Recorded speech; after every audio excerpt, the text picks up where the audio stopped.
I still have the photograph. It was taken at my grandmother's 75th birthday party, the summer before my senior year of high school. In it, I'm standing at the edge of a group of about 30 family members.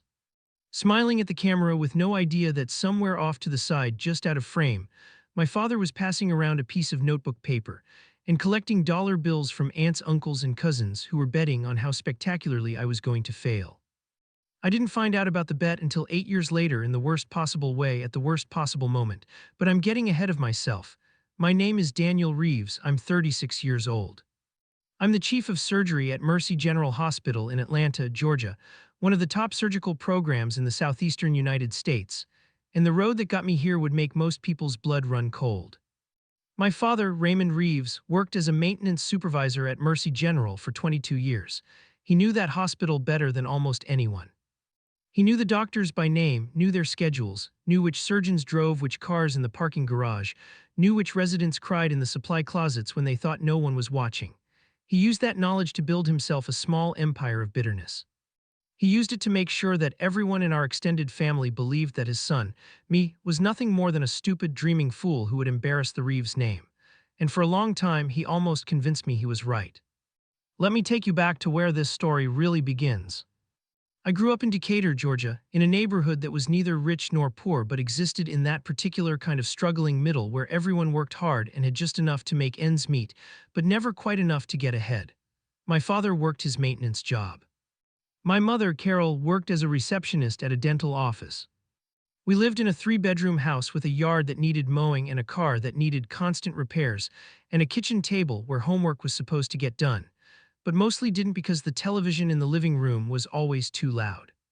I was the second of 3 children. My older sister Vanessa was 5 years ahead of me, smart and practical, who became an accountant and never caused our parents a single moment of worry. My younger brother Terrence was 4 years behind me, the baby, the charmer, the one who got away with everything because by the time he came along our parents were too tired to fight. And then there was me, the middle child, the dreamer.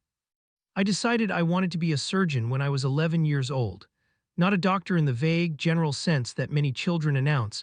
I specifically wanted to be a surgeon. I had watched a documentary about open-heart surgery on the Discovery Channel, had sat there with my dinner getting cold, completely transfixed by the idea that a human being could hold another human being's beating heart in their hands and fix it. That's what I want to do, I told my father that night. He had laughed then too, a short, dismissive laugh. Boy, finish your green beans. I didn't forget about it. I carried that dream through middle school, through the years when my grades were decent but not spectacular. Through a freshman year of high school, where I discovered that science clicked for me in a way that nothing else did, biology, especially the elegant machinery of the human body, the way everything connected. By sophomore year, I had pulled my grades up significantly. By junior year, I was taking honors classes in biology and chemistry and getting the best scores of my life. By senior year, I had decided that I was going to pursue pre-med in college and eventually get into medical school and eventually become a surgeon. That was the year of my grandmother's birthday party. That was the year my father started the bet. I didn't know about any of it, of course. I was 17 years old, excited about my future, and completely blind to the fact that the man who was supposed to be my greatest supporter was quietly working against me. What I did know was that when I told my father I wanted to apply to pre-med programs, his response was not what I had hoped for. "You're not cut out for medicine," he said flatly.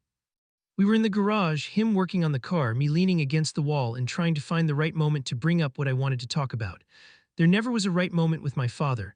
I just had to say it and brace for impact. "I work at that hospital every day. I see those doctors. I know what it takes. You don't have it." "How do you know what I have?" I asked. "You've never." "Because I know you," he interrupted, his voice carrying that particular finality that meant the conversation was over as far as he was concerned. "You're my son and I love you, but I also know your limitations. Medicine isn't for people like us. It's for people who have had every advantage since birth. Private schools, tutors, connections. You want to be realistic, Daniel. People like us," I repeated. "What does that mean?" "It means we work for those doctors. We don't become them. There's no shame in that. Honest work is honest work. You work for them," I said, and immediately regretted it because his jaw tightened in a way that meant I had crossed a line. "I didn't mean it like that, Dad. I just meant, go inside," he said. "Conversation's over."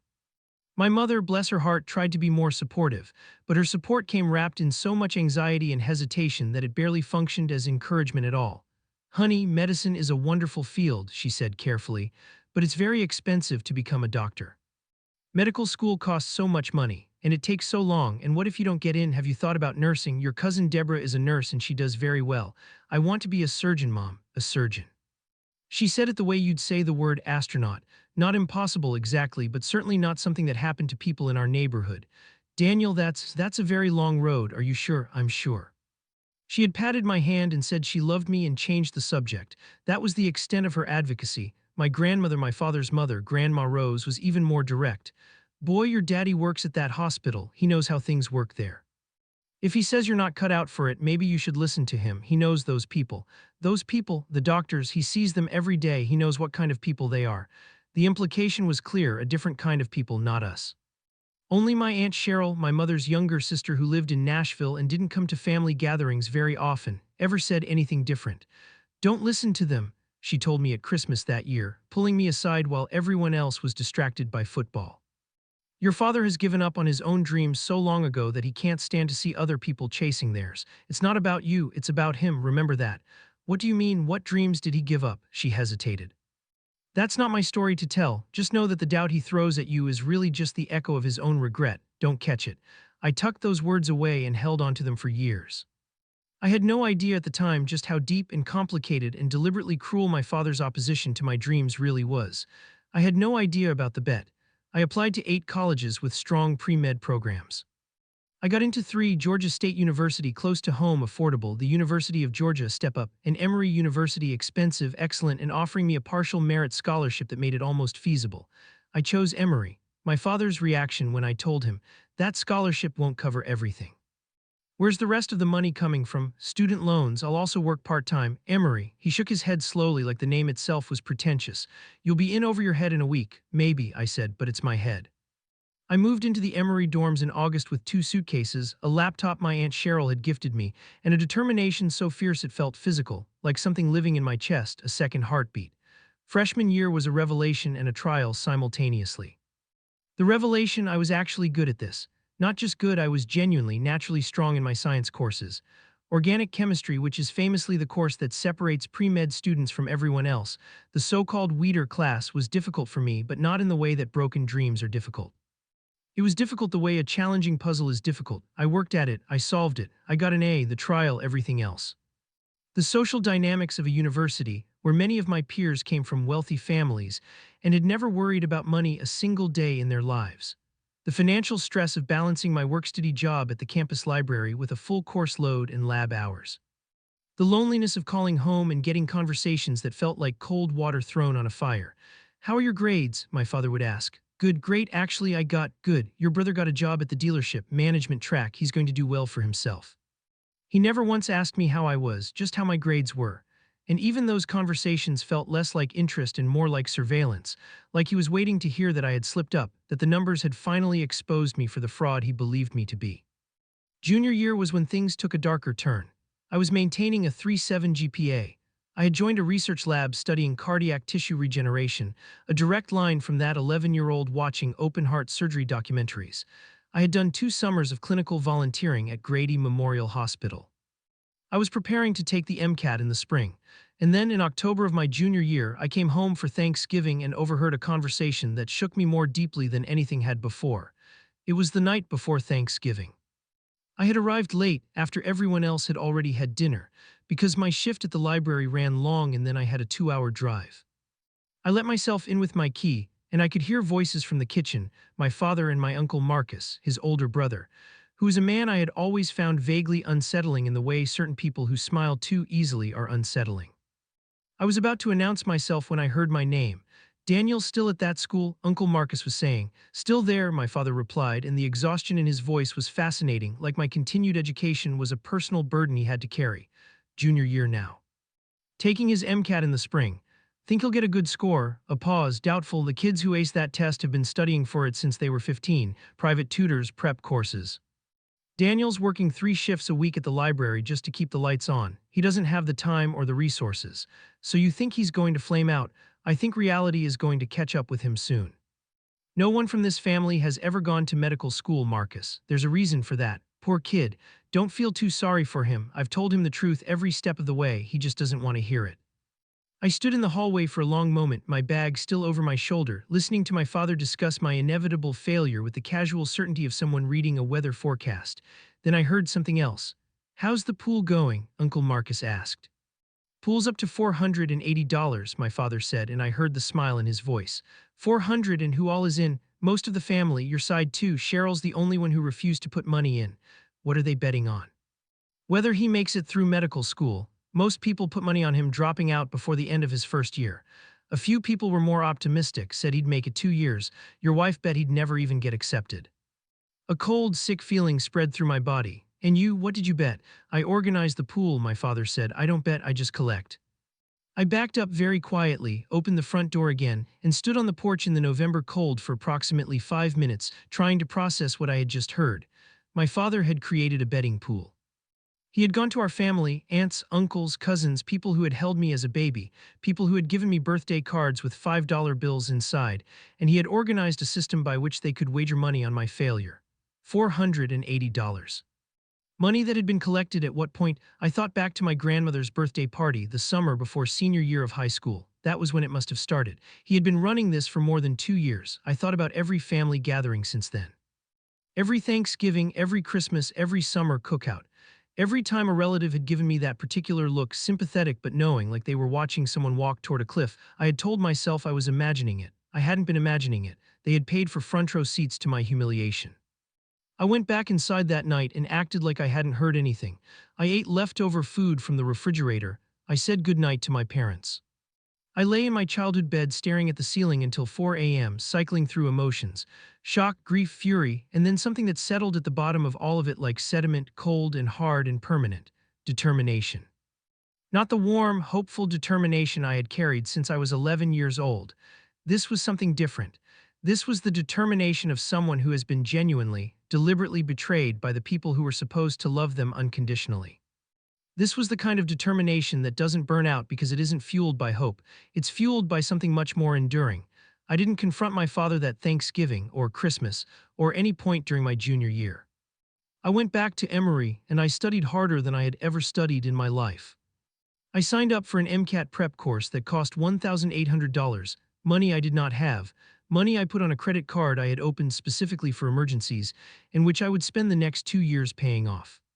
I studied for the MCAT 4 hours every day on top of my regular coursework, on top of my library shifts, on top of my research lab hours. I took the MCAT in April of my junior year. I scored a 521, the 99th percentile. When my score came back, I sat in my car in the library parking lot for 20 minutes and didn't move. A 521 out of a possible 528, a score that would make me competitive for the top medical schools in the country. I called Aunt Cheryl first. She was the only person I called. 521, she said, and she started crying immediately. "Daniel, baby, 521, yeah, you know what this means. It means I'm going to medical school. It means a lot more than that," she said. "It means that every single person who doubted you has already lost." I didn't tell her what I had overheard at Thanksgiving, not yet. I wasn't ready to turn it from a private wound into a family story, not yet. I applied to medical school with a 3.78 GPA, a 521 MCAT, 2 summers of clinical experience, a research publication as a co-author. My lab's work on cardiac tissue had gotten published in a peer-reviewed journal during my senior year. And letters of recommendation from 3 professors who used words like exceptional and once in a generation in documents that my father would never read. I applied to 20 medical schools. I got interviews at 14. I got accepted to 9, including Johns Hopkins School of Medicine, including Vanderbilt University School of Medicine, including Emory University School of Medicine, which offered me a scholarship that would cover 30% of my tuition. I chose Emory partly for the scholarship, partly because Atlanta was home, and partly because Mercy General Hospital, where my father worked, was one of Emory's affiliated clinical training sites. I want to be honest about that last reason. I knew on some level that choosing to train at a hospital where my father worked was not a decision made purely from logic. There was something else mixed in, something that I told myself was just coincidence, but knew in the quiet hours of the night was not. I was bringing the fight home. When I told my father I had gotten into medical school, into 9 medical schools actually, his response was something I have replayed in my mind thousands of times since.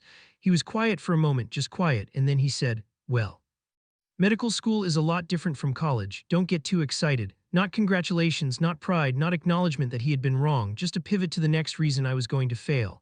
I know it's different, I said. I'm ready for it. You think you're ready, you have no idea what you're walking into. Maybe not, but I'm going in anyway. Another long pause, and then so quietly I almost missed it. You got a good MCAT score, I'll give you that. It was the single closest thing to a compliment my father had ever paid me regarding medicine. I held on to it the way you hold on to something small and precious when everything else is falling apart. Medical school nearly killed me, not metaphorically. I mean that there were nights during my first year when I was so exhausted and overwhelmed, and financially stressed that I had dark thoughts I am not fully comfortable writing down even now. I was working a part-time job at a medical transcription company, remote flexible. The only kind of work that fit around a medical school schedule, taking out loans that accumulated with a speed that was genuinely terrifying and trying to absorb an amount of information that had no parallel in anything I had experienced before. First year, second year, the basic sciences.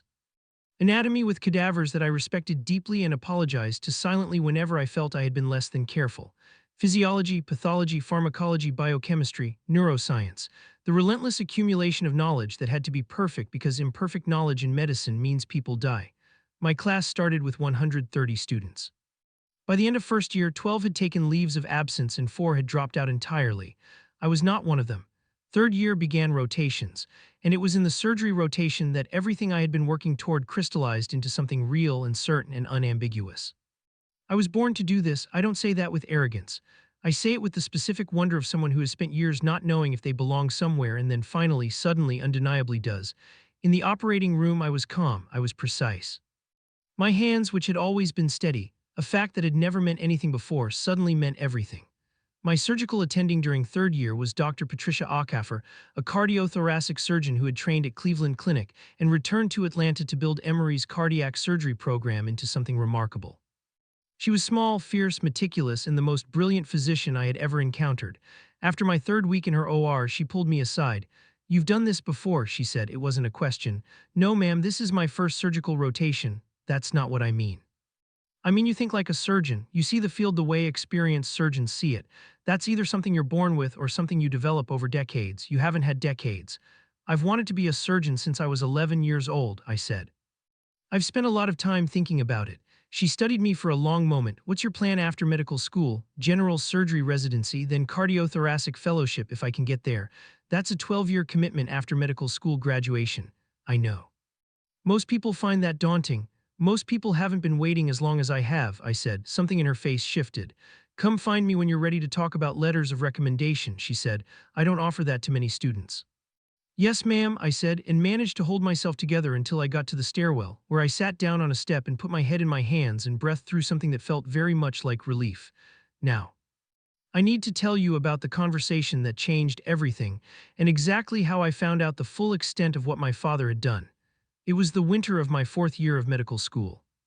I was applying for residency programs, which involved another elaborate application process, another personal statement, more letters of recommendation, a rank list of programs I hoped to match with, and a national lottery-style process called the match that determines where medical school graduates will do their residency training.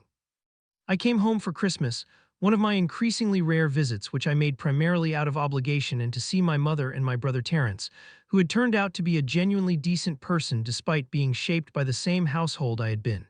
It was Christmas Eve. My parents were hosting, as they always did.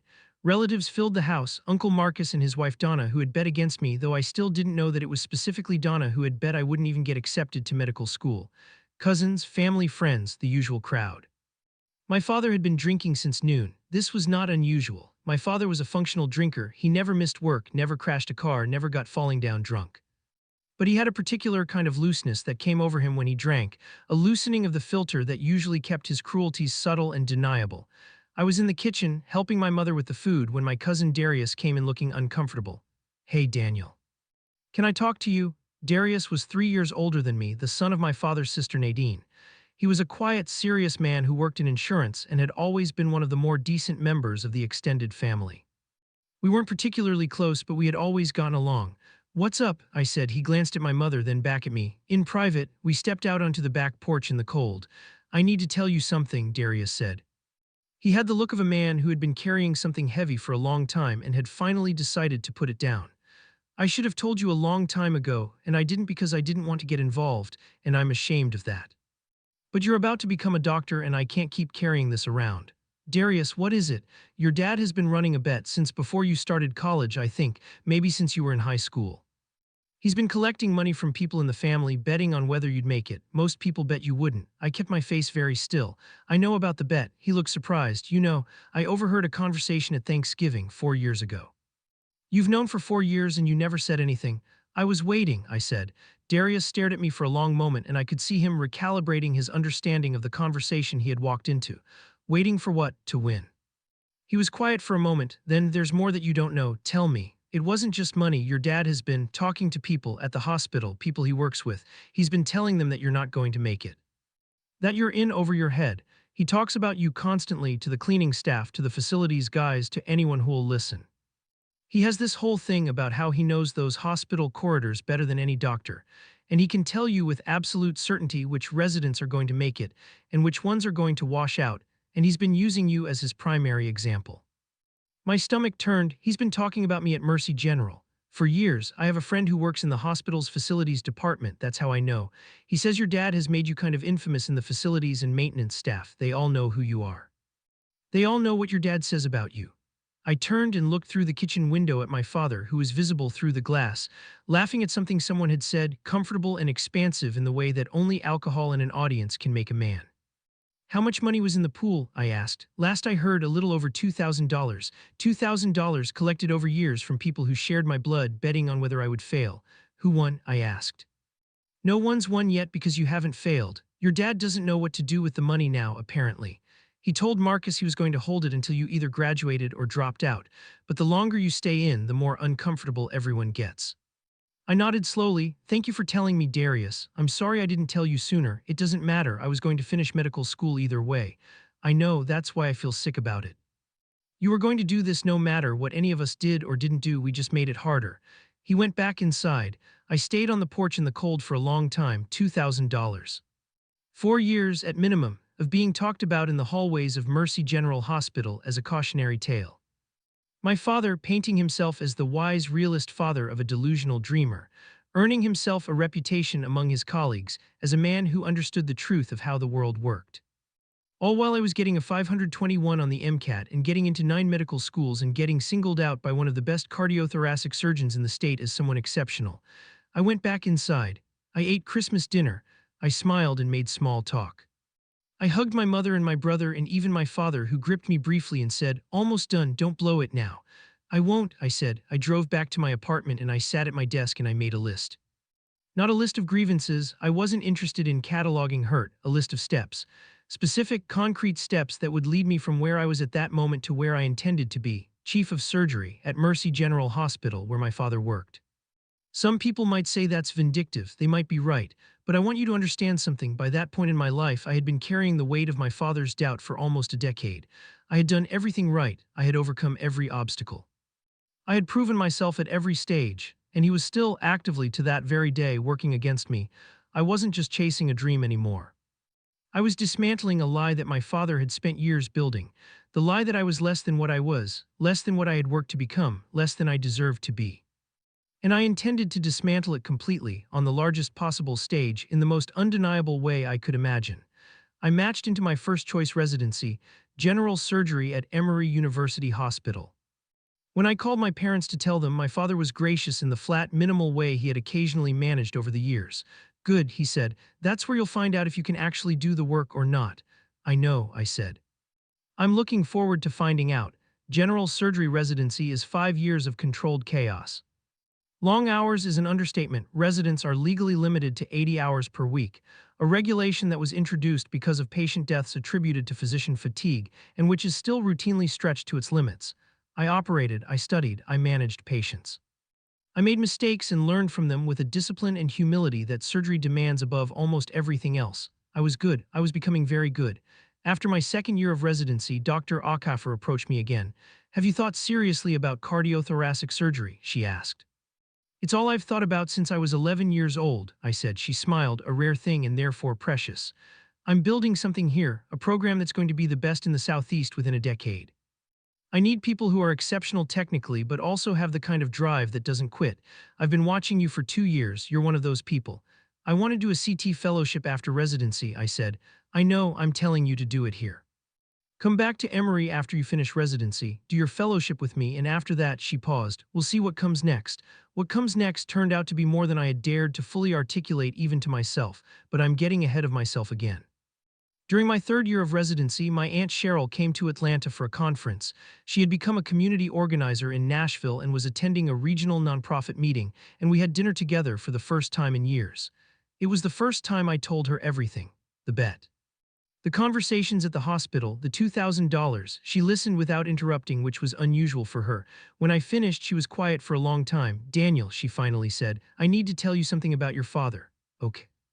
Before I do, I want you to understand that I'm not telling you this to excuse anything he's done. There is no excuse for it. What he did was cruel and deliberate, and I've been furious about it for years. But, Raymond, your father, he wanted to be a doctor. I stared at her. What? When he was young, he was smart, your father, very smart. He wanted to go to medical school. His own father told him it was impossible, that medicine was for other kinds of people, not for people like them, and Raymond believed it. He gave up before he even tried. He went to work, met your mother, built a life, and he never stopped being angry about it. He told me that medicine wasn't for people like us, I said slowly. He was repeating what his own father told him. People do that, they pass down the wounds that were given to them, especially when they've never dealt with them. And when he saw you wanting to do the exact thing he had given up on, she paused. I think part of him needed you to fail, Daniel. Because if you succeeded, it meant that he hadn't had to give up. It meant he had made a choice, and he couldn't live with that. I sat with that for a long time. I thought about what I had said to him all those years ago at the graduation dinner. You gave up on your own dreams, and now you can't stand to watch someone else fight for theirs. I had said it as an accusation then, without knowing how precisely true it was. Does that change anything for you? Cheryl asked. It explains things, I said carefully. It doesn't excuse them. No, she agreed. It doesn't, but maybe it's useful. How is it useful? Because you can be angry at what he did without hating who he is. Those are different things, and one of them will eat you alive if you let it. I thought about that for a long time. I finished my general surgery residency with a record that I am genuinely proud of. High patient satisfaction scores. Strong technical evaluations from my attending surgeons. A research paper on minimally invasive cardiac procedures that was published in the Annals of Surgery during my fourth year. Then I did my cardiothoracic fellowship under Dr. Acaffer. 2 years of the most technically demanding, intellectually challenging, emotionally exhausting work I have ever done.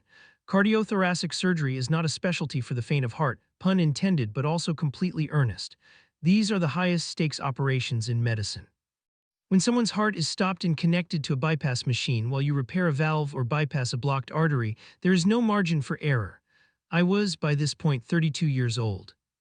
I had been in training for 4 years of medical school, 5 years of residency, and 2 years of fellowship, 11 years after leaving Emory as an undergraduate. 11 years of loans accumulating, of delayed gratification, of being perpetually the student, perpetually the trainee. I was done being a student.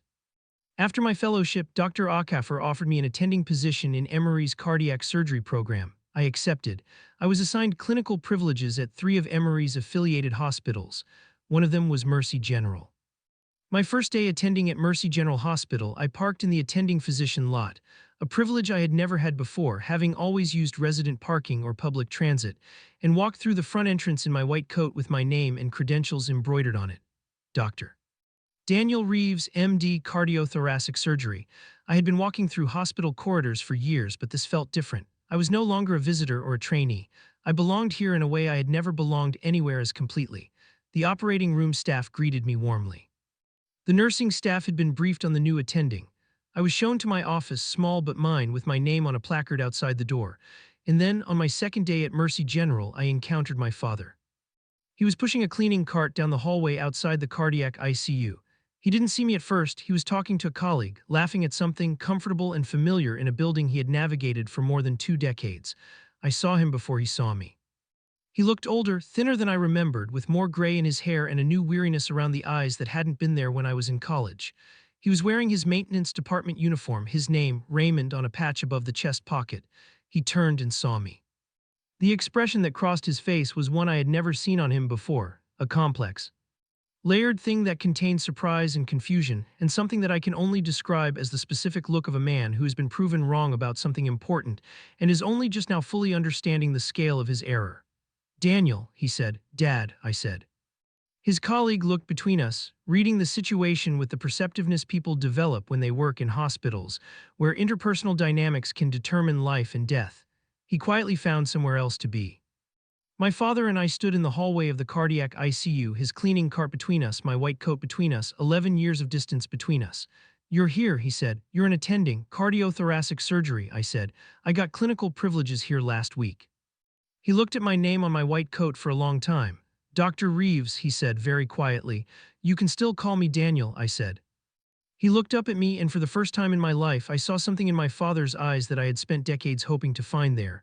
Not pride, exactly. It was too complicated and too painful to be simple pride. But something that acknowledged me.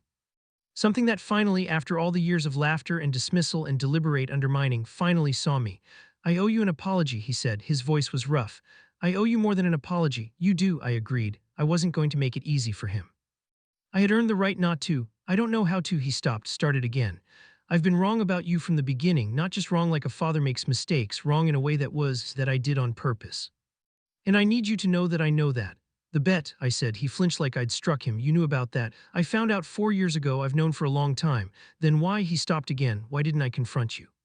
Why didn't you quit? Why didn't you? He was struggling with something large and complicated.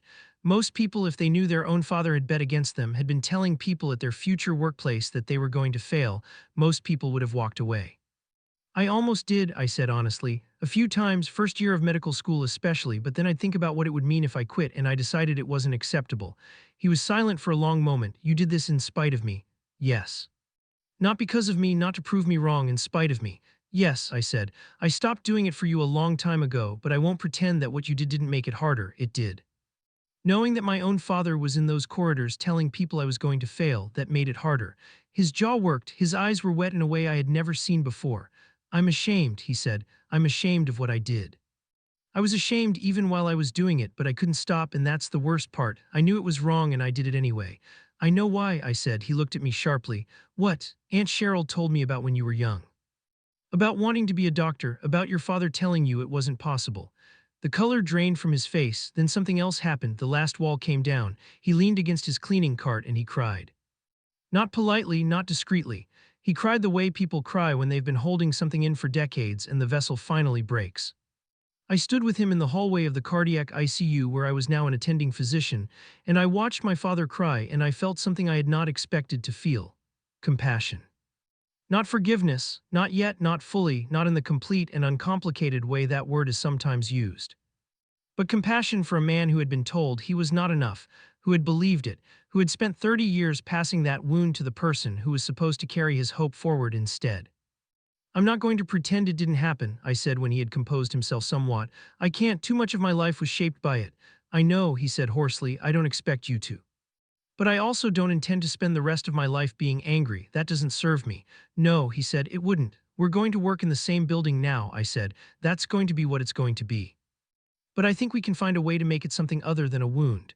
He looked at me for a long time. You're more generous than I deserve. Maybe, I said. I'm also more practical than I used to be. Carrying anger is heavy. I've got more important things to carry.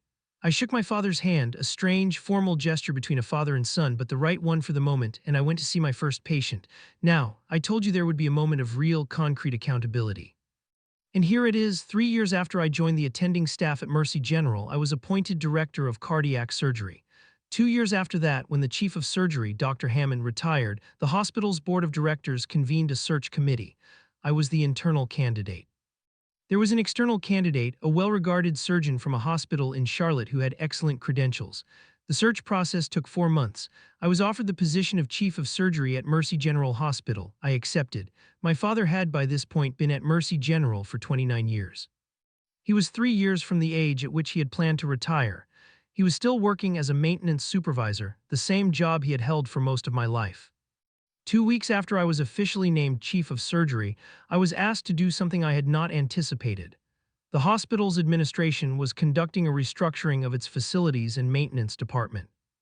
I was sent a set of documents as part of the administrative transition that came with my new role, contracts, department reviews, personnel files that were being reorganized under the new structure.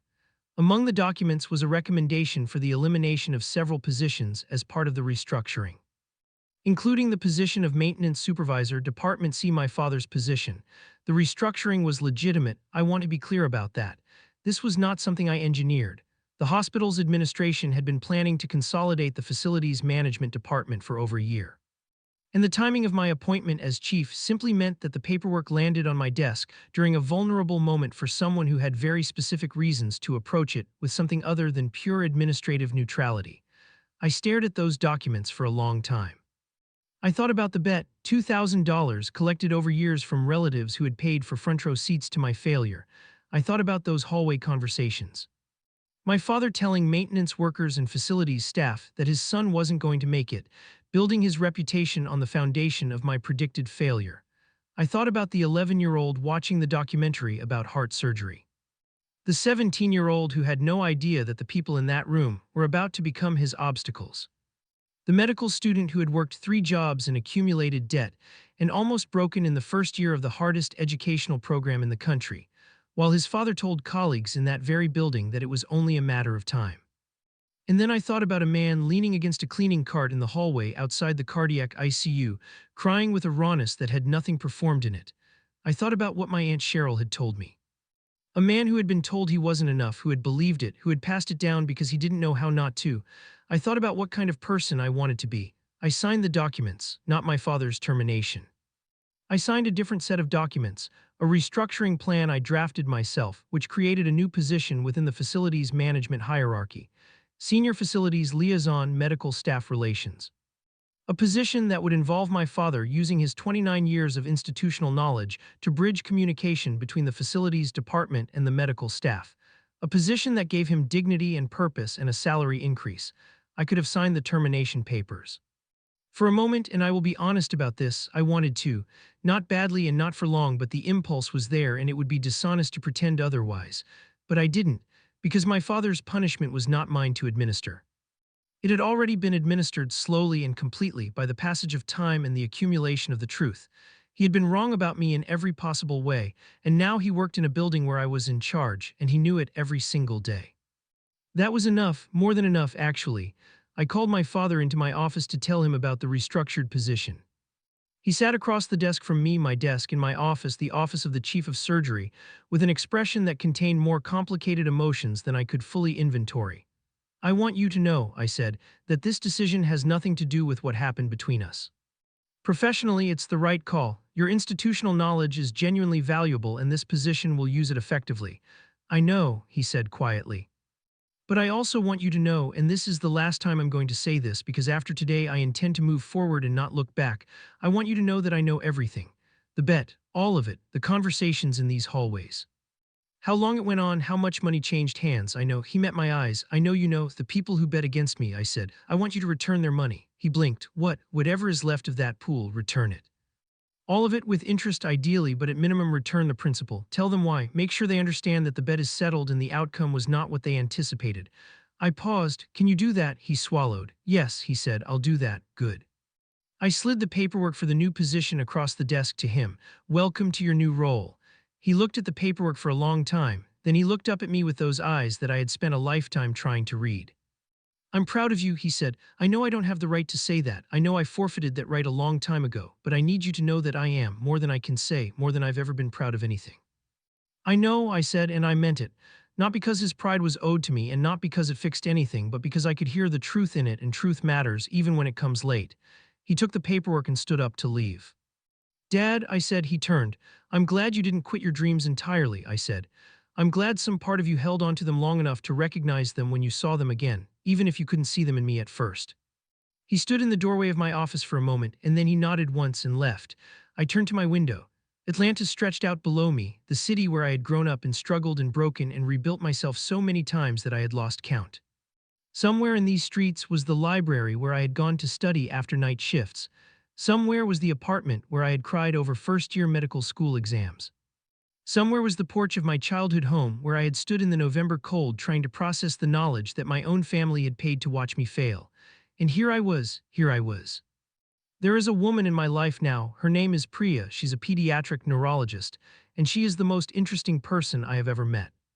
She knows my whole story because I told her on our third date, partly because I believe in honesty, and partly because I have learned that the people worth keeping in your life are the ones who hear the complicated parts and stay anyway. She stayed.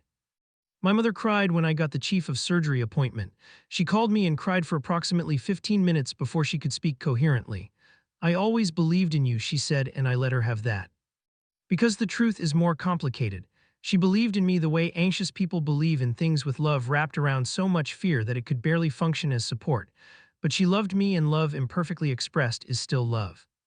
And I am old enough now to know the difference between what I needed and what someone was capable of giving.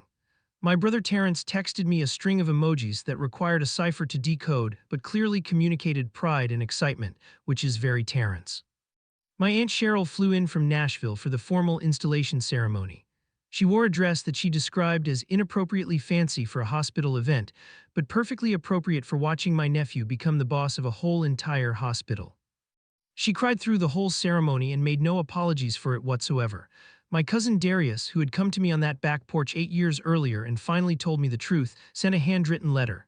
In it, he said that watching what I had done with my life had changed him, that he had gone back to school for his MBA, had gotten a promotion, had started to believe for the first time in his adult life that it was worth trying for things that seemed too big.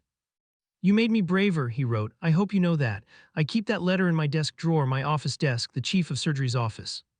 Last month, I gave a lecture to a group of pre-med students from Emory who were visiting Mercy General on a tour of their clinical affiliate sites.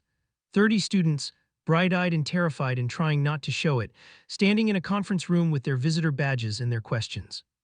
I told them my story. Not all of it, some of it is still mine and I intend to keep it, but the shape of it. A boy from Decatur who wanted to be a surgeon and was told it wasn't possible by the people who should have believed in him most. The years of struggle, the moments of near breaking, the MCAT score, the match, the fellowship, the long road. A student in the back raised her hand. How did you deal with it, she asked. When the people who were supposed to support you didn't, how did you keep going? I thought about it for a moment. I had to make a distinction, I said finally, between doing something to prove a point and doing something because it's right. For a while I was doing it to prove a point, and that works, it's a powerful fuel. But it burns dirty, and eventually it burns out, and then you're left with the question, do you still want this thing, or did you only want it because someone told you that you couldn't have it? And what was the answer, she asked. I still wanted it, I said.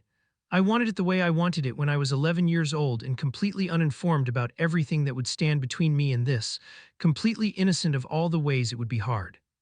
I wanted it the way we want things before the world teaches us to manage our expectations. And that kind of wanting, I've found, is durable. It survives the doubt, and it survives the betrayal, and it even survives the moments when you're not sure who you're doing it for anymore. She wrote that down. Several other students wrote it down. Also, I added, find the people who believe in you and hold on to them like they're oxygen, because sometimes they will be. I thought of Aunt Cheryl, I thought of Darius on that back porch. I thought of Dr. Akafer singling me out in the hallway outside the OR. I thought of Priya staying through the complicated parts. I thought of my father standing in the doorway of my office saying I'm proud of you and meaning it, finally far too late and yet somehow not entirely too late. After the lecture, as the students were filing out, I caught my own reflection in the window of the conference room. 36 years old, chief of surgery, a name on an office door that used to belong to someone else and now, officially, irrevocably, belongs to me, Dr. Daniel Reeves. Every letter of that title earned, in the most literal sense possible, over decades of work and doubt and determination and grief, and something that eventually became, despite everything, a kind of grace. The boy who had been bet against, the man who had won. I straightened my white coat and went back to work.